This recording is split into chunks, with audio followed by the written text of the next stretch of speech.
And Shakespeare's Hamlet once said, "To be or not to be, that is the question."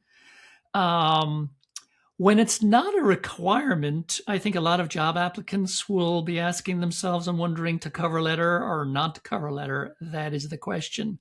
So regardless of whether it's, and I've seen it myself on online application systems, which is the cover letter is not a requirement. And I'm always in the space of, do I write one? Do I don't write one? Yeah. So what are your thoughts about, do you write one or not if it's not a requirement? And what does a well-crafted cover letter convey? Well, let me start with the last part. A well-crafted cover letter conveys that you might be a solution to their problem.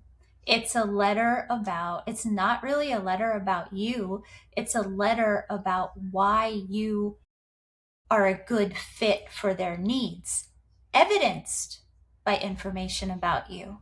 There's a slight tweak in framing, right?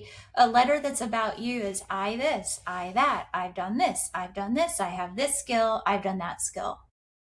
A letter that is about their needs is given my experience leading blah, blah, blah, working as a blah, blah, blah would be a natural progression of my career, right?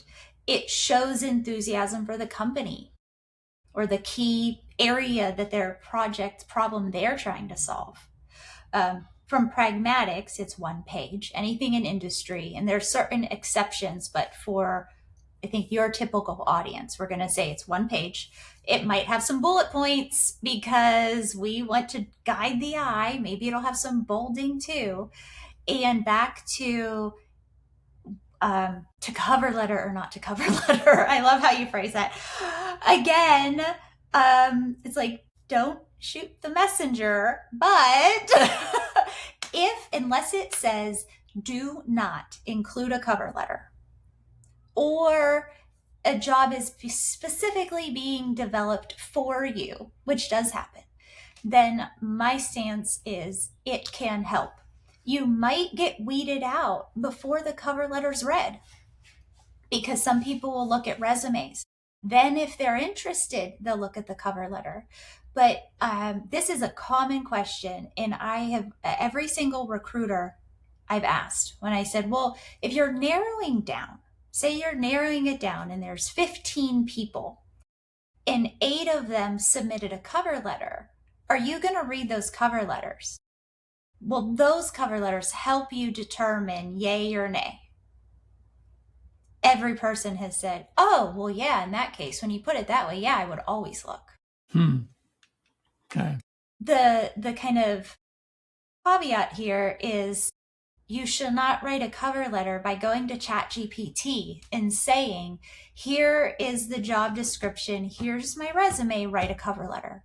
Because people also who are on the receiving end of these documents, for instance, in this moment of time, and these models are all updating all the time, but I've had recruiters tell me, yeah, as soon as I see the M dash, I know someone used ChatGPT.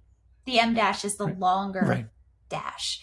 So people don't realize that if everybody's doing this, or 80% of the people are doing this, it tends to generate similar material. So it really is, in that case, it might be more of a liability.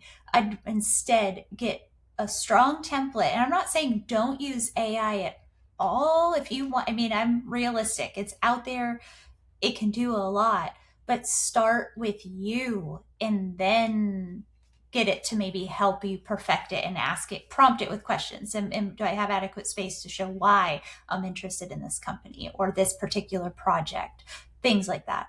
So long answer, but yes, it can help set you apart.